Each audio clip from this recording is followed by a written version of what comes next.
Hey, what is up guys? I'm trying to stay relevant, so here's some garbage clickbait. Come, face me, give in to your pride. I'll try and break these incoherent, unstructured arguments down as best as I can into categories, but looking back on the videos the 2 or 3 times I did try to watch them, there doesn't seem to be any sort of clear direction or points made that logically add up and make sense. Argument number 1. And a lot of people were like, dude, this guy doesn't know what he's doing, he has no skill, he just net decked. A lot of people started opening up the discussion for Yu-Gi-Oh! Doesn't take any skill, meta plebs, you don't need any skill because you just run, top tier decks, pay to win. Nope, nobody did that. Nobody important opened that discussion. Nobody relevant has ever made this claim. In fact, the people who seem to have all the answers with regards to what actually constitutes skill in this game are the ones who, surprisingly, don't have any achievements in this game. Isn't that just a coincidence, I guess? Argument number 2. You use one single misplay from one game, from one match at one YCS, of which there have been hundreds, to back up the argument that you don't need skill to be good at this game.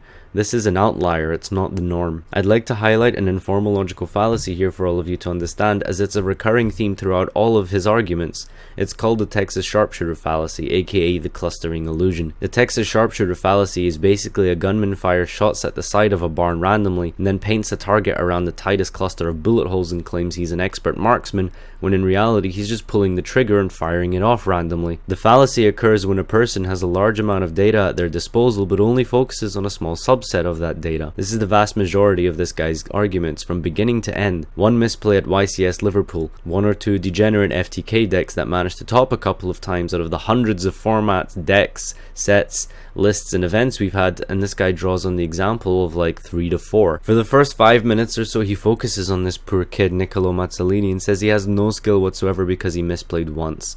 He ignores all of the great plays, reads and interactions he's done throughout the whole game, ignores the fact that he had to win 80% of his games to make Top Cut in the first place, then furthermore go on to win 3 more matches in Top Cut, only to be overshadowed by this one misplay. Now sure, it was a grave mistake that cost him the game, and it's a mistake that even probably average players would have been able to not do, but remember what we said about the clustering illusion? He takes one example out of this kid's whole event and says, look, any no skill player can top a YCS. He's taking one little aspect and he's making it seem as if it's the entire argument, when in reality this one misplay constituted perhaps a fraction of his entire gameplay throughout the whole event. Is there anything you want to say before we go to the list? I hate my life.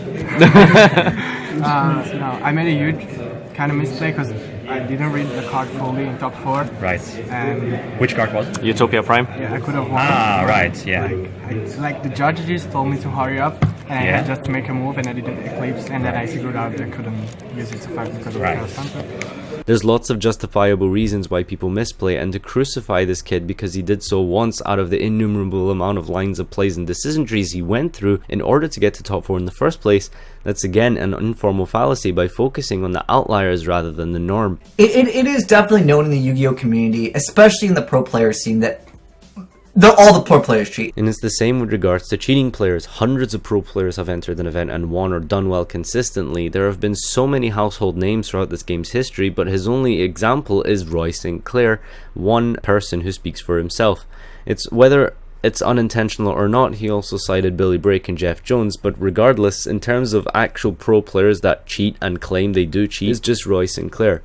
I'm sorry, but when did he become the be-all end-all authority on this issue? He's one guy with an opinion, and did he ever give so much as examples or proofs for his claims? Citing a statement of a statement is not proof of said statement.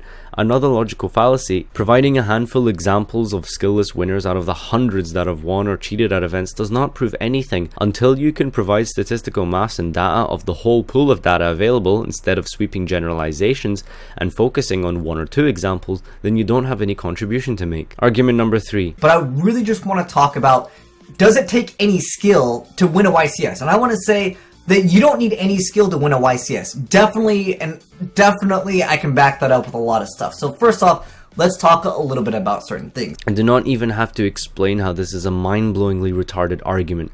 Go in a YCS and we will accept your assertion. Argument number 4. I just want him to just speak up for 1 second, and you guys can hear what he has to say. If you guys want to watch the deck profile, link it down below, because obviously credit goes to the card guys for this. But just listen to what he has to say. and then you just make Buster, and then you just start winning, like, undeservedly for no reason. Yeah, you just make Buster Dragon and you win for no reason. Anyone can sound stupid if you just take a few seconds out of context from a whole video and apply your own personal narrative to it. The person in question in your video, by the way, which you didn't even so much as have the common decency to say his name correctly, is Ryan Levine, someone who made a statement on you actually for using him in your terrible argument. Yesterday, there was an Azneyes video released, and I don't want to talk about the video. I don't want to talk about him. Like, he can do whatever he wants. He can make videos about whatever he wants. The one thing I want to address is about halfway through it, he used a clip of me in a deck profile, and the way I saw it, he took an out of context, like, sound clip of me saying something, like, and skewed that to make me agree with the point he was trying to make, which I don't necessarily agree with. So he can do whatever he wants. I just would like to set the record straight that I don't necessarily agree with what he was saying just because he used a video of me speaking out of context. As you can see, no, he's not saying what you want him to say at all. You just took him out of context to fit your argument. You literally clicked the video and paused it after 4 seconds. And I want to say it's a little bit different in one sense versus comparing a game like Counter-Strike or Call of Duty and League of Legends compared to Yu-Gi-Oh! Because you can't really mess up in Yu-Gi-Oh! In the sense where you aim wrong. You can't place a card, like, when you want to place a card in face-up attack position, you can't accidentally place it in face-down defense. Like, that doesn't really happen. I mean, maybe you drop the card, but for the most part, that can't really happen in the game. But I do want to say that it's definitely valid to say you don't need very much skill, or no skill is required to top a YCS. You said that topping or winning a YCS takes absolutely no skill whatsoever. Definitely. That's on film.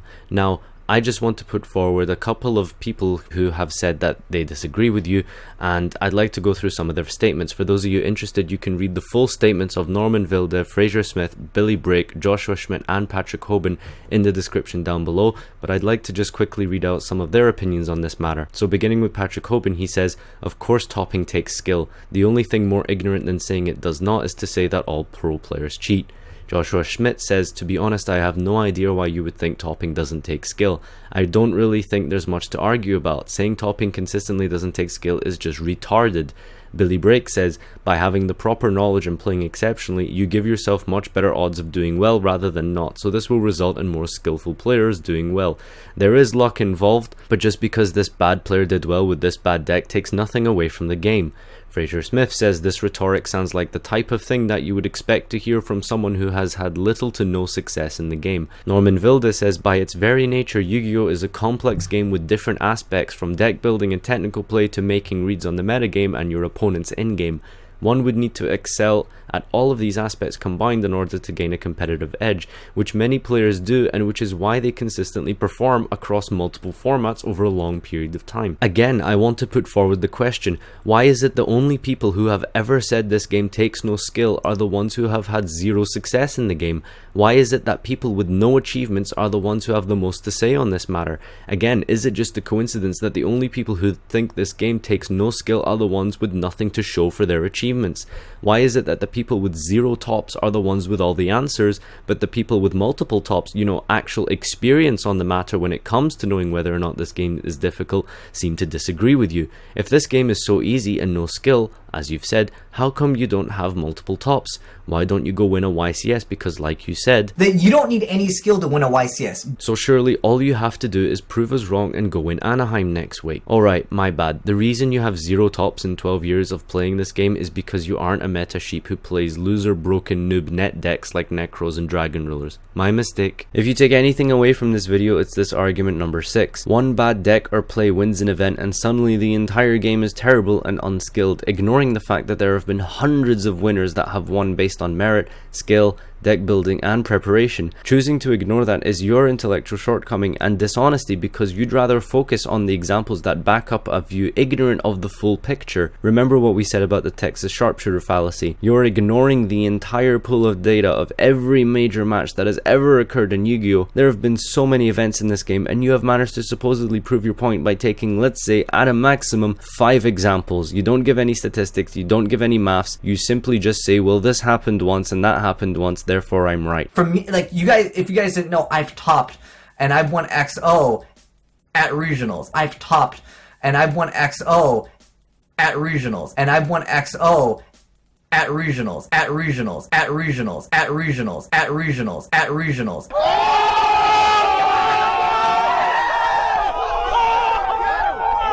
Congratulations, you've played Yu-Gi-Oh for literally 10 years at least, and you've done nothing more than win a regional. This argument speaks for itself. You being subpar and winning a regional does not prove Yu-Gi-Oh takes no skill. Argument number 8. Are you seriously looking at some of the cards like these days? Pot of Desires at triple, that's almost $300. Triple Solemn Strike, $120. Triple Ghost Reaper to be able to defeat the mirror match or deal with the ABC Dragon. These are all very expensive cards. You get a play set of each one of these. A lot of kids can't afford this, and a lot of players that would love to play some of these decks simply can't because they can't afford it. If we're looking at the term pay to win, it means paying money to be able to win an event because you have more money than your competition. Now, for the most people who travel and attend events, money is actually not an issue, especially when a standard full meta deck will cost probably no more than £200 to £300, which is not a lot of money at all for your hobby, considering how the deck is probably going to remain relevant for 6 months or so. So you aren't getting any advantage whatsoever because people who do travel all the way across a continent to go to a YCS, spend money on accommodation, on takeaway food for the entire weekend, and money on going out at night, well, that's $200 to $300 extra for a deck they can probably afford. Clearly, they're not in it for the money, and it's not an issue for them. Furthermore, many people who travel to YCSs actually borrow more expensive cards from locals. The only counter to my argument here is that yes, decks like Minerva and Dad have been paywalls, but again, you keep breaking the clustering illusion fallacy because you're taking a deck like Minerva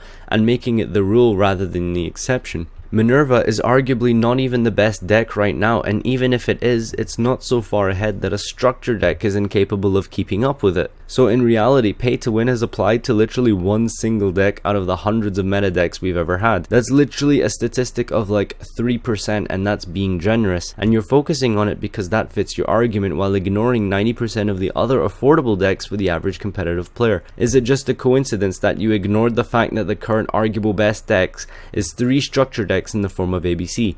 Why are you ignoring ABC? Why are you ignoring Burning Abyss? Why are you ignoring Monarchs? These are and were all meta decks at some point in time that cost nothing to play and do well with, yet you ignore them when explaining your pay to win theory. To conclude, your videos are nothing more than an incoherent mess, and it's really just quite sad to see someone fading into irrelevance, relying on their namesake and appeal to the uninformed masses in order to be provided with ad revenue, free views and notoriety. We all know that's why you made this video. I refuse to believe someone can make such an ignorant and illogical argument based on less than 5 examples and then generalize for the entirety of the game. It is ridiculous and nothing short of madness to take a few examples of Frog FTK and say, well, Yu-Gi-Oh as a whole takes no skill to win a YCS. To summarize, number 1, taking a small percentage of data and presenting it as the whole while ignoring the rest of the data is an informal fallacy which sets the basis of your videos. Number 2, appealing to the authority of Roy Sinclair despite the fact that Roy Sinclair did not provide substantial evidence for his claims. Number 3, there has literally only ever been one pay to win deck in the game, and you've made this the rule rather than the exception. A couple hundred for a deck is not a lot to ask from the average competitive duelist. Number 4, your challenge is to go and win a YCS. Go to Anaheim or whatever it is that's coming up next, win it, and you will have proven your point. Until then, stop spreading this cancerous scrub mentality throughout the community. I understand you want to stay relevant and keep increasing your views and subscribers, but your anti-intellectual thought processes are dangerous and it taints our competitive scene. You've said countless times you only care about money. Go find something else to make videos about. Stop trying to drag our game through the mud with your poisonous attitude. Take pride in the great entertainment and humor you've provided our community over the years, for the most part, and leave it at that. If you don't care about the game anymore, have some dignity and let the rest of us enjoy it. We know you're way past your prime, and I know your ship is sinking, but don't try and drag the whole community down with you. Come, face me, give in to your pride.